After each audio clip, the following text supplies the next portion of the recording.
নমস্কাৰ শিক্ষাৰ্থীসকল, আশা কৰোঁ তোমালোক সকলোৱে ভালে আছা। আজি আমি হিন্দী বিষয়ৰ অধ্যায় নং 15 তুম কব যাওগে অতিথিৰ ভাগ 2 লৈ তোমালোকৰ ওচৰলৈ আহিছো। আহাচোন আমি এবাৰ চাওঁ। ইয়াতে কি কৈছে? तीसरे दिन की सुबह तुमने मुझसे कहा मैं धोबी को कपड़े देना चाहता हूँ। 3 নম্বৰ দিনাখন কি কৈছে? 3 নম্বৰ দিনাখন तुमने मुझे कहा अर्थात आलोहीये गृहस्थक কৈছে, লেখকক কৈছে मैं धोबी को कपड़े देना चाहता हूँ। মই ধুবিক কাপোৰ দিবলৈ বিচাৰিছো, অर्थात ধুবিক কাপোৰ ধুবলৈ দিব বিচাৰিছো। ये आघात अप्रत्याशित था। এই আঘাতটো অপ্ৰত্যাশিত মানে অনাকাংক্ষিত, মানে এই আঘাতটো মই আশা কৰা নাছিলো। কাপোৰ ধুবলৈ দিব মানে কি? আলোহিটো সোনকালে গুচি নাযায় আৰু কেইদিনমান থাকিব, আৰু এই আঘাতটো লেখকৰ বাবে অনাকাংক্ষিত আছিল। এই আঘাতটো তেওঁ আশাই কৰা নাছিল। और इसकी चोट मार्मिक थी। আৰু এই চোট মানে কি? কষ্ট, দুখ। এই দুখটো সহ্য কৰিব নোৱাৰা আছিলে, মৰ্মস্পৰ্শী আছিলে। तुम्हारे समीप की बेला एकाएक यूं रबर की तरह खींच जाएगी। तुम्हारे समीप माने ওচৰত, ঠিক আছে? समीप माने ওচৰত। समीप की बेला माने সময়। তোমাৰ এই সময় ৰবৰৰ দৰে खींच जाएगी, অৰ্থাৎ মানে তোমাৰ যে সময়, তুমি যে আমাৰ ঘৰত আছা, লেখকে কৈছে তুমি যে আমাৰ ঘৰত আছা, এই সময়খিনি দেখোন একদম ৰবৰৰ দৰে টান খাই গৈ আছে, মানে টনাই গৈ আছে বাৰে বাৰে। इसका मुझे अनुमान ना था। এই যে সময়খিনি একদম এনেকৈ টান খাব, তুমি যে সময়খিনি একদম টানি নিবা ৰবৰৰ দৰে, মই কিন্তু ইয়াৰ আশা কৰা নাছিলো। पहली बार मुझे लगा कि अतिथि सदैव देवता नहीं होता। প্ৰথমবাৰৰ বাবে জীৱনত মই ভাবিছো যে অতিথি বা আলহী দেৱতা নহয়। वो मानव और थोड़े अंशों में राक्षस भी हो सकता है। অতিথি মানুহ হয়, কিন্তু অলপ অংশত কি হয়? ৰাক্ষসো হয়, মানে ৰাক্ষসো হয়। ভাল মানুহ হলে ইমান দিন যেন আলহীৰ ঘৰত থাকে, যিহেতু থকা নাই গতিকে তেওঁ এগৰাকী ৰাক্ষসে হয়। किसी लॉन्ड्री पर दे देते हैं। কোনোবা লন্ড্ৰি মানে কি? ধুবলগীয়া কাপোৰ, অৰ্থাৎ তেওঁ যে ইমান দিনৰ পৰা আছে ধুবলগীয়া কাপোৰখিনি ধুবি তাতে দিয়াৰ কথা কৈছে। জলদি ধুল যায়েংগে মানে সোনকালে ধোৱা যাব। কোনে কৈছে? मैंने कहा अर्थात लेखके কৈছে। मन ही मन एक विश्वास पल रहा था कि तुम्हें जल्दी जाना है। মনতে মই এটা বিশ্বাস পালি ৰাখিছিলো যে তুমি নিশ্চয় সোনকালে ইয়াৰ পৰা গুচি যাবা। कहा है लॉन्ड्री মানে লন্ড্ৰি কাপোৰ ধুব দিবলগীয়া জেগাটো ক'ত আছে সুধিছে আলহী, কাৰণ আলহীটো নাজানে। চলো চলতে হে, লেখকে কৈছে ঠিক আছে বলা। मैंने कहा और अपनी सहज बनियान पर औपचारिक कुर्ता डालने लगा। এতিয়া কি কৈছে? লেখকে কৈছে যে ঠিক আছে বলক, আপুনিটো চিনি নাপাব, মই লৈ যাম, ঠিক আছে বলক। और अपनी सहज बनियान, লন্ড্ৰি মানে ধুবলগীয়া কাপোৰ, औपचारिक মানে নিয়ম মতে, औपचारिक कुर्ता डालने लगा। बनियान মানে গেঞ্জি, औपचारिक মানে এটা নিয়ম মতে, যেহেতু বাহিৰলৈ যাব গতিকে এনেটো গেঞ্জি পিন্ধি যাব নোৱাৰে, গতিকে নিয়ম মতে কি কৰিছে? কুৰ্তা এটা সুমুৱাই লৈছে গাটোতে। कहाँ जा रहे हैं? पत्नी ने पूछा। এতিয়া লেখকক পত্নীয়ে সুধিছে ক'ত গৈ আছে। পত্নীয়ে নাজানে ক'ত গৈ আছে। इनके कपड़े लॉन्ड्री पर देने हैं मैंने कहा। এই আলহীৰ কাপোৰ, এওঁৰ কাপোৰ ধুবলৈ দিব যাব লাগে, মই ক'লো, ঠিক আছে। मेरी पत्नी की आंखें एकाएक बड़ी हो गई। মোৰ পত্নীৰ চকু একদম ডাঙৰ হৈ গৈছে, মানে খঙতে ডাঙৰ হৈ গৈছে। কি? লন্ড্ৰিত দিব যাব মানে কি? কাপোৰ ধুব দিব যাব মানে কি? আৰু কেইদিনমান তেওঁ থকাৰ মাথা মাৰিছে। आज से कुछ बरस पूर्व उनकी ऐसी आंखें देख मैंने अपने अकेलेपन की यात्रा समाप्त कर बिस्तर खोल दिया था। आज से कुछ वर्ष पूर्व, আজিৰ পৰা কেইবছৰমান আগতে, उनकी ऐसी आंखें देख, তেওঁৰ এনেকুৱা ডাঙৰ ডাঙৰ চকু, অৰ্থাৎ খং দেখি পেলাই, मैंने अपने अकेलेपन की यात्रा, মই যে অকলে অকলে ঘূৰি থাকো, यात्रा समाप्त कर, সেই যাত্ৰা সমাপ্ত কৰি বিস্তৰ খোল দিয়া থা, অৰ্থাৎ ঘৰতে সোমাই থকা হৈছে, অৰ্থাৎ পত্নীৰ ইমান ভয়। पर अब जब वही आंखें बड़ी होती है तो मन छोटा होने लगता है। এতিয়া সেই চকুৱে যেতিয়া আৰু ডাঙৰ হৈছে, মনটো একদম সৰু হৈ গৈছে, হয়নে? কাৰণ গম পাইছে তেওঁ লেখকে গম পাইছে যে পত্নীৰ খং উঠিছে আলহী ইমান দিন থকাৰ কাৰণে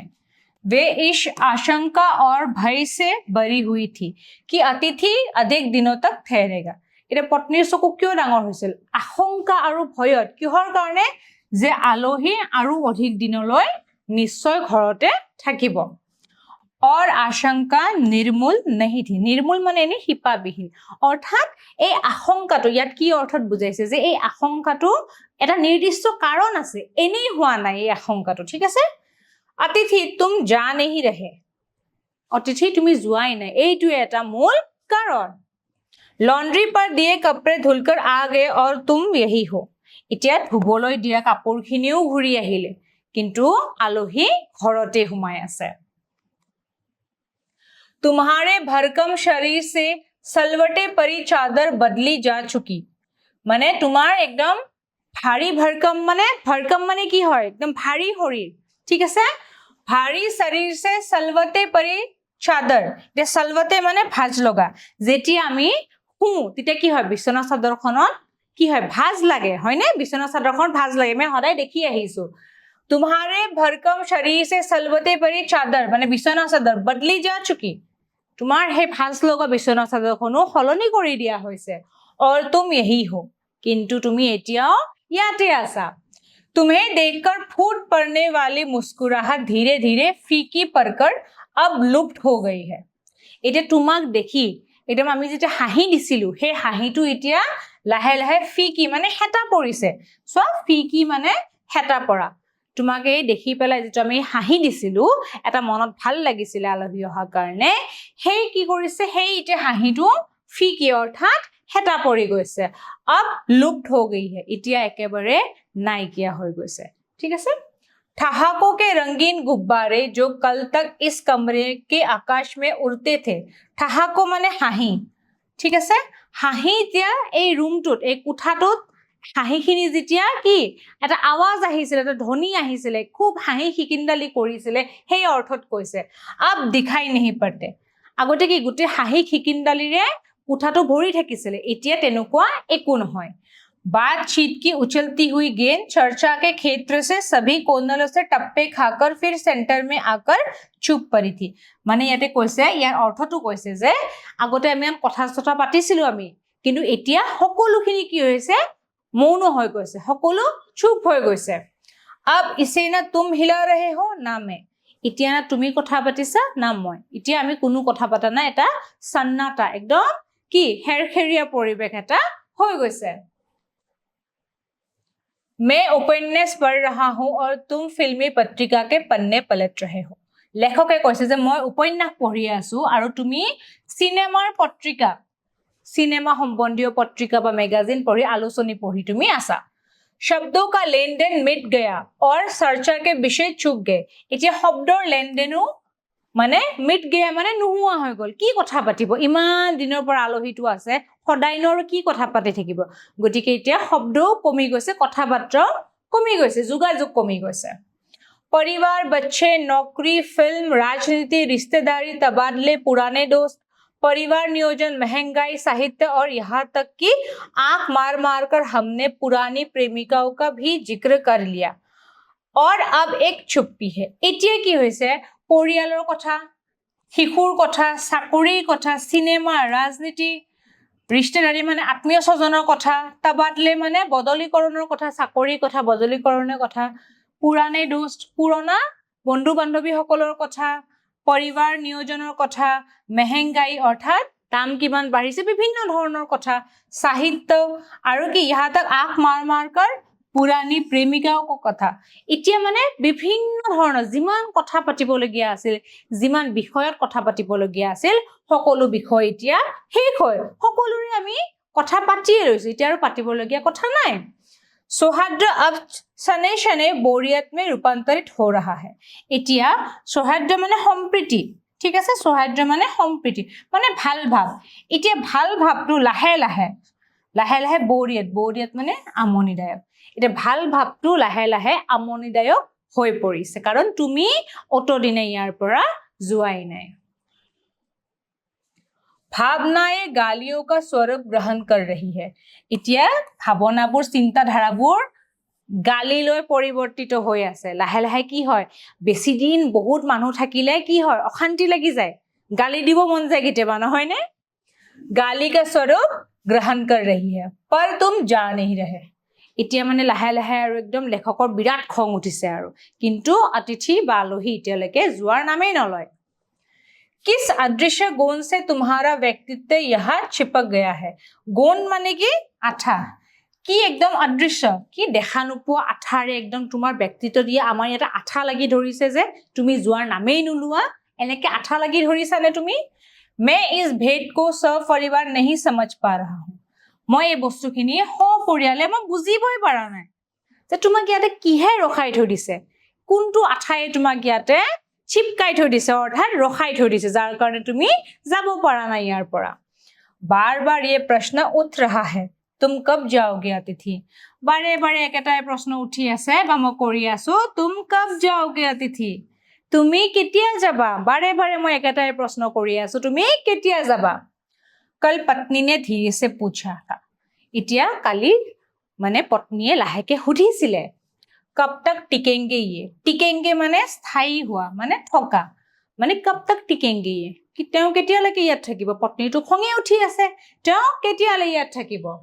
मैंने कंधे उचका दिए माने उठाई दिया कंधे उचका दिए माने আমি যে কম কেতিয়ালৈকে থাকিব আমি যে কম নাজানো কেতিয়ালৈ বা থাকে এই যে कंधा उचकाई दिया माने কি হয় उठाई दिया हाँ कंधे उचका दिए क्या कह सकता हो मैंने कंधे उचका दिया क्या कह सकता हो माने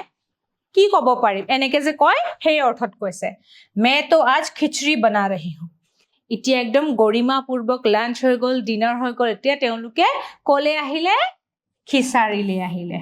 ইমান দিন আৰু আলহী অতিথিক ভালকৈ খুৱাই থাকিবনে ইমান দিনটো নোৱাৰে তেওঁ কিমান দিনৰ পৰা আছে গতিকে ইমান ভাল ভাল খানা এতিয়া লাহেকে কলে আহিলে একদম সাধাৰণ খিচাৰিলে আহিলে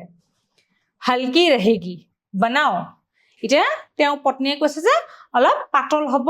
हल्की रहेगी তাৰছত লেখকে কি কৈছে बनाओ ঠিক আছে বনোৱা তোমালোকে কেতিয়াবা কৰা নে তেনেকুৱা এতিয়া চাবা দেই सत्कार की उष्मा समाप्त हो रही थी সেৱা সৎকাৰৰ যেটো উষ্মা মানে নে তাপ হয় কিন্তু ইয়াতে কি অৰ্থত ব্যৱহাৰ কৰিছে যে সৎকাৰৰ বা সেৱা সৎকাৰৰ যেটো এটা ভাৱ আছিল সেই ভাৱটো লাহে লাহে নোহোৱা হৈ গৈছিলে ডিনাৰ से चले थे खिचड़ी पर आ गए মই কৈছো না ডিনাৰৰ পৰা আৰম্ভ কৰিছিলে খিচাৰিলৈ আহি গল নামি আহিলে সদায়তৰ একেটা বস্তুকে খুৱাই থাকিব নোৱাৰে अब भी अगर तुम अपने बिस्तर को गोलाकार रूप नहीं प्रदान करते तो हमें उपवास तक जाना होगा इतियाओ যদি তোমাৰ बिस्तर को गोला रूप नहीं प्रदान करते অৰ্থাৎ বিছনাখন সামৰাৰ কথা কৈছে বিছনাখন সামৰি কিনে যদি তুমি ইতিয়া নুজুৱা তেতিয়া হলে কিন্তু খিচাৰিৰ পৰা আমি কলৈকে আহিম উপবাসলৈকে অৰ্থাৎ ব্ৰতলৈকে আহি যাম একোৱে নাখাও तुम्हारे मेरे संबंध एक संक्रमण के दौर से गुजर रहा है তোমাৰ মোৰ সম্বন্ধ এক বেমাৰৰ দৰে হৈ গৈছে ঠিক আছে সংক্ৰমণ के दौर से गुजर रहा है মানে বেমাৰৰ দৰে হৈ গৈছে মানে तुम्हारे जाने का ये शरम क्षण है তোমাৰ যোৱাৰ এটো শৰম সময় হয় শৰম মানে একদম উচ্চ ঠিক আছে क्षण মানে সময় এতিয়া তুমি যোৱা এটো একদম চৰম সময় হয় ইয়াতকে আৰু বেছি নৰখিবা तुम जाओ ना अतिथि তুমি যোৱাচোন তুমি যোৱা আৰু কিমান থাকা আৰু হেই ভাবত কৈছে तुम्हें यहाँ अच्छा लग रहा है ना তোমাৰ ইয়াতে খুব ভাল লাগিছে ন दूसरों के यहाँ अच्छा लगता है বেলেগৰতে ভালেই লাগে নিজে যেতিয়া মাটি কৰি খুৱাব লাগে তেতিয়াহে মানুহে গম পায় নহয় নে अगर बस चलता तो सभी लोग दूसरों के यहाँ रहते এতিয়া মানুহে যদি পাৰিলে হয় ন সকলোৱে বেলেগৰ ঘৰত থাকিব গল হয় पर ऐसा नहीं हो सकता किंतु एनुকুৱা হ'ব নোৱাৰে এটা তোমালকে কোৱাচোন সকলোৱে কি বেলেগৰ ঘৰত সদায় থাকিব পাৰি নে নিশ্চয় নোৱাৰে হয় নে কেতিয়াবা আমি আলহী খাবলৈ গলে এদিন দুদিন থকাটোৱে দৰকাৰ হয় নে এদিন দুদিনতকৈ বেছি আলহী ঘৰত থাকিব নালাগে কাৰণ সকলোৱে কষ্ট পায় अपने घर की महत्ता के गीत इसी कारण गाए गए हैं এটা কি কৈছে महत्ता মানে গুৰুত্ব নিজৰ ঘৰৰ গুৰুত্বৰ কথা সেই কাৰণে সদায় সকলোৱে কয় হোম को इसी कारण स्वीट होम कहा गया है আমি ঘৰক কি বুলি কওঁ ইংলিছত এষাৰ কথা আছে হোম সুইট হোম মানে নিজৰ ঘৰখনে একদম সুইট হয় মিঠা হয় মানে ভাল হয় ভাল অৰ্থত কৈছে होम को इसी कारण स्वीट होम कहा जाता है कि लोग दूसरे के होम की स्वीटनेस को काटने ना दौड़े এতিয়া নিজৰ ঘৰক সেই কাৰণে সুইট হোম বুলি কোৱা হৈছে যাতে মানুহে বেলেগৰ ঘৰৰ সুইটনেছটো কি মানে প্ৰবলেম কৰিব না যায় বা সমস্যা কৰিব না যায় বেলেগৰ ঘৰৰ সুইটনেছটো ভংগ কৰিব না যায় সেই অৰ্থত কৈছে সুইটনেছ মানে মধুৰতা ঠিক আছে সুইটনেছ মানে মধুৰতা तुम्हें यहाँ अच्छा लग रहा है অৰ্থাৎ তোমাৰ ইয়াতে ভাল লাগিছে पर सोचो प्रिय किंतु भाबासुन बंधु कि शराफत भी कोई चीज होती है शराफत माने भद्रता তুমি ভাবাচোন তোমাৰটো ইয়াত খুব ভাল লাগি আছে কিন্তু তুমি ভাবাচোন বন্ধু ভদ্ৰতাওটো এটা কথা আছে और गेट आउट भी एक वाक्य है ভদ্ৰতা বুলিও এটা কথা আছে আৰু গেট আউট বুলিও এটা শব্দ আছে গেট আউট আমি কি ইংৰাজীত ব্যৱহাৰ গেট আউট মানে কি বাহিৰ ওলাই যোৱা ঠিক আছে এটা ভদ্ৰতাৰো কথা আছে আৰু এটা গেট আউট বুলিও শব্দ এটা আছে খুব ব্যঙ্গভাৱে কি ধুনিয়াকে কৈছে নহয় নে जो बोला जा सकता है गेट आउट বুলিও বাক্য এটা আছে কব পৰা যায় কিন্তু মই কোৱা নাই তেওঁ হে হাস্য ৰসাত্মকভাৱে তেওঁ ঠাট্টা কৰিছে আলোহিক ঠাট্টা কৰিছে যে গেট আউট মই কব পাৰো কিন্তু মই ভদ্ৰতাৰ খাতিৰত কব পৰা নাই अपने खर्राटों से एक और रात गुंजायमान करने के बाद अपने खर्राटो माने की घेरगुरनी ठीक আছে नाक बजोआ खुले जे नाक बजोआ कथा কৈছে हिंदीत खर्राटे বুলি কয় अपने खर्राटों से एक और रात गुंजायमान माने अनुनादी अर्थात নিজৰ কি হয় নাক বজাই হুই হুই যেটো শব্দ ওলাই হেতু কথা কৈছে গুটে ৰাতি নাক বজাই হুৱাৰ পিছত कल जो किरण तुम्हारे बिस्तर पर आएगी অহাকালে যেতিয়া সূৰ্যৰ পোহৰ কিৰণ মানে পোহৰ যে সূৰ্যৰ পোহৰ তোমাৰ বিছনাত পৰিব वो तुम्हारे यहाँ आगमन के बाद पांचवें सूर्य की परिचित किरण होगी हेतु तुम्हार की हबो याলৈ আহা 5 दिन हबो हे अर्थत कथाটো কৈছে याলৈ আহা তোমাৰ পঞ্চম दिन हबो आशा है वो तुम्हें छूमेगी और तुम घर लौटने का सम्मानपूर्ण निर्णय ले लोगे অৰ্থাৎ হে কিৰণটো তোমাৰ তাতে পৰিব অৰ্থাৎ ৰাতিপুৱা হ'ব তুমি গম পাবা যে ৰাতিপুৱা হৈছে আৰু তুমি ঘৰলৈ যোৱাৰ কথা ভাবিবা ঘৰলৈ যোৱাৰ সন্মানপূৰ্বক নিৰ্ণয় লবা মানে ঘৰলৈ যোৱাৰ নিৰ্ণয়টো তুমি লবা অৰ্থাৎ তুমি গুছি যাবা मेरी सहनशीलता की वो अंतिम सुबह होगी মোৰ কিন্তু সহ্যৰ সীমাৰ সহনশীলতা মানে सहनशीलता মানে সহনশীল ঠিক আছে সহ্য কৰা এই সহ্যৰ সীমাৰ কিন্তু अंतिमটো হেখৰটোহে ৰাতিপুৱা হ'ব ইয়াৰ পিছত কিন্তু মই কৈ দিব পাৰো उसके बाद मैं स्टैंड नहीं कर सकूंगा और लड़खड़ा जाऊंगा ইয়াৰ পিছত কিন্তু মোৰ সহ্যৰ সীমা বাহিৰ হৈ যাব মই কিন্তু একদম লড়খৰা মানে একদম থাকিব মই থিয় হৈ থাকিব নোৱাৰিম তা মানে মোৰ অৱস্থা বেয়া হৈ যাব লড়খৰা মানে উজতি খোৱা ঠিক আছে मैं लड़खड़ा जाऊंगा मेरे अतिथि मैं जानता हूं कि अतिथि देवता होता है যে মোৰ আলহী মোৰ অতিথি মই জানো যে অতিথি দেৱতা হয় पर आखिर मैं भी मनुष्य हूं মই জানো যে অতিথি দেৱতা হয় কিন্তু ময়ো মনুষ্য হয় মই আৰু একো কৰিব নোৱাৰো मैं कोई तुम्हारी तरह देवता नहीं মই মানুহ হয় মই তোমাৰ দৰে দেৱতা নহয় भगवान নহয় एक देवता और एक मनुष्य अधिक देर तक साथ नहीं रहते এগৰাকী দেৱতা আৰু এগৰাকী মানুহ একেলগে বহুত সময় থাকিব নোৱাৰে देवता दर्शन देकर लौट जाता है देवताय दर्शन দি কিন্তু গুছি যায় ইমান দিনলে কতো নাথাকে তুমি যদি দেৱতাই হয় অতিথি দেৱ ভৱ অতিথি যদি দেৱতাই হয় তুমিও হুনকালে গুছি যাব লাগিছিলে तुम लौट जाओ अतिथि তুমি গুছি যোৱা অতিথি इसी में तुम्हारा देवत्व सुरक्षित रहेगा देवत्व माने देवता स्वरूप তুমি গুছি যোৱা তেতিয়াহে তুমি দেৱতাৰ গুণটো পাবা তুমি দেৱতাৰ দৰে থাকিব পাৰিবা নহলে মানুহে তোমাক राक्षस বুলি কব বা ৰাক্ষস বুলি কব ये मनुष्य अपनी वाली पर उतरे उसके पूर्व तुम लौट जाओ ए মানুহজনে নিজৰ তাতে আহক মানে अपनी वाली पर उतरे মানে একদম নিজৰ আসল ৰূপত আহি যাওক মানে খঙত আহি যাওক বেয়াকে কক তাৰ আগতে কিন্তু তুমি গুছি যোৱা उफ तुम कब जाओगे अतिथि लास्टत प्रश्न बुधकरे हेक करिसे उफ তুমি কেতিয়া যাবা হে আলহী একদম অশান্তিত কৈছে যে তুমি কেতিয়া যাবা সোনকালে যোৱা আৰু ইমান ধুনীয়া হাস্যকাৰ ব্যংগাত্মক কাহিনীটো কোনে লিখিছিলে শৰৎ যোশীয়ে লিখিছিলে এইটো ভালকে মনত ৰাখিবা খুবেই ধুনীয়া এটা কাহিনী হয় পঢ়ি খুব ভাল লাগে নহয়নে বাৰু এতিয়া আমি মূল্যাংকনলৈ যাওঁ প্ৰথমতে কি দিছে भाव बिनी मतलब भाव से पूर्ण भाव बिनी मतलब भाव से पूर्ण গটিকে এইটো হ'ব শুদ্ধ নেক্সট চাওঁ আহা सतत मतलब लगातार হয়নে নিশ্চয় হয় নেক্সট চাওঁ আহা एस्ट्रोनॉट मतलब अतिथि सत्कार एस्ट्रोनॉट মানে अतिथि सत्कार নহয় एस्ट्रोनॉट মানে কি হ'ব মহাকাশচাৰী গটিকে এইটো হ'ব আশুত আশা কৰো তোমালোকে এই অধ্যায়টো ভালদৰে বুজি পাইছা খুবেই ধুনীয়া এটা কাহিনী হয় নিশ্চয় তোমালোকে পঢ়ি ভাল পাবা আজিলৈ ইয়াতে সামৰিছো ধন্যবাদ